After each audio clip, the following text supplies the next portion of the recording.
Welcome, Sea Salt Sanji here with another video. What I like to talk about today is somewhat of a continuation of my last video of what it consists of to be a god. The clips that I pulled from various animes for that video, I could have pulled clips from tons of different media across the spectrum. The pursuit of being a god is part of the hero's journey. It is the path of the warrior. The path of the warrior normally starts out as a novice who is new to the world, who normally gets in over his head, for the thirst of adventure, or he is little too eager to prove himself. We've all seen this before in various different movies, media across the spectrum. He gets in over his head, and then he has to be pulled out of the fire, out of that danger, from a mentor figure. Now, with seeing and witnessing what this mentor figure is fully capable of doing, he has a newfound respect for this mentor figure, and he follows his every tedious bit of instruction. And through this instruction, he learns new skills, and he's able to venture forth and take on the world and grow from this experience. Then later on, he becomes a more seasoned warrior, and with that experience, he's able to lead others. Normally, he can be a captain of a ship, or a leader of a crew, or a leader of a squad leader of some sort. Then later on, as he gains, notoriety in the world that he lives in, he becomes a leader of men, like a general or a king, or different facets depending on what world that he lives in, or the environment that's around him. Then later on, he, from a king, he becomes able with such power to shape the world around him.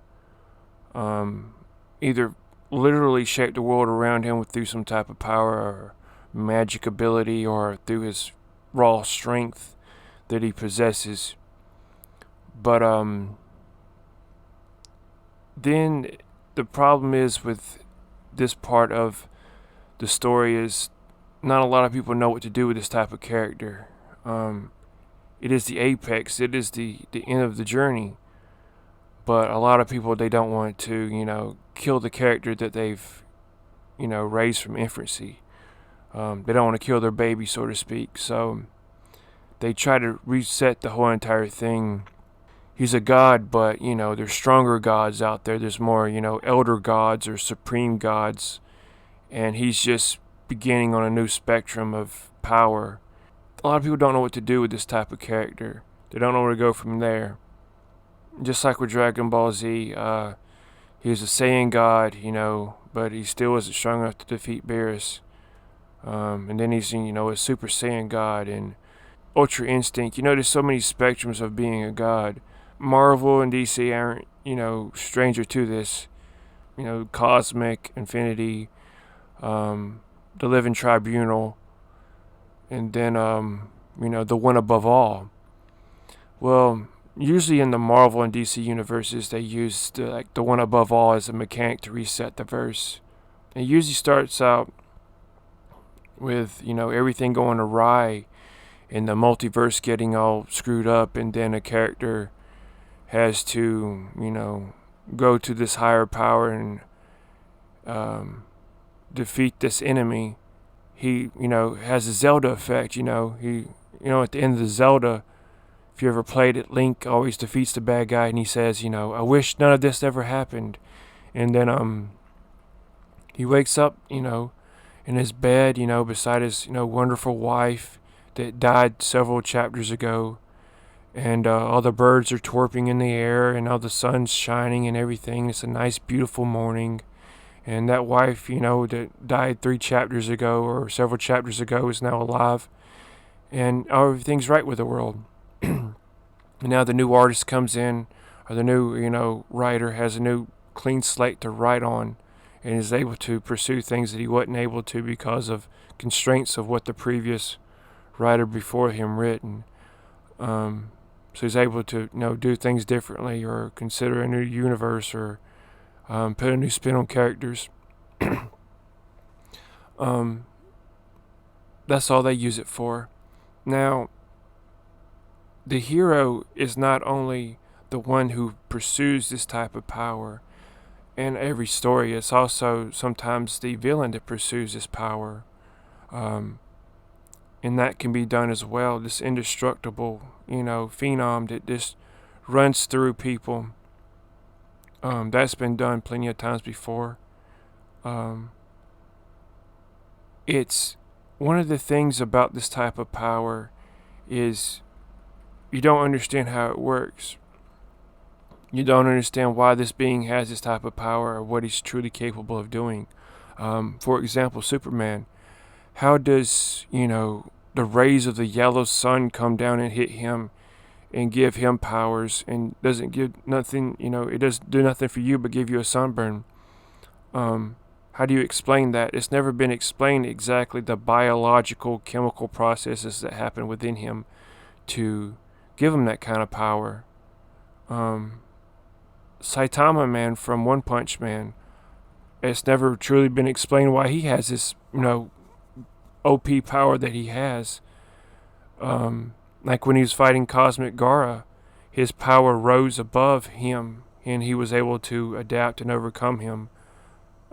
It's never really been explained why he has that kind of power. The Force within Star Wars, it's never truly been explained why some people are stronger with the Force. They use the midichlorians and whatnot that was, introduced in the prequels. But for a while there, that wasn't even the case. Like, nobody truly understood, was it just experience with the Force or what that made, some people stronger with the Force than others. And that's the beauty of it. You don't really need to know why this power exists or how it fully works. That's what keeps you coming back for more. That's what, there's no limits to what these characters are capable of doing. They leave room for them to write and for them to explore what these characters are truly doing when they're pushed. But that's the difference, is these characters develop these powers out of necessity in order to combat some type of evil or adversity, versus, just a Mary Sue who's just handed these powers just because, she feels entitled or she feels like she deserves these powers. Like, no, you need to earn these powers, and it's not done anymore.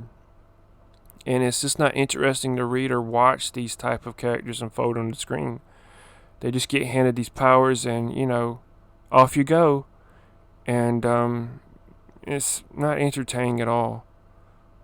But that's what I feel about it. If you like what you hear and see, leave me a like, make a comment. If you don't, even if you don't like, make a comment anyway.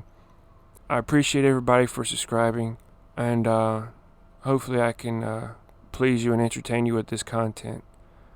But like I said, leave a comment, subscribe, leave a like if you want to. Sea Salt Sanji, peace.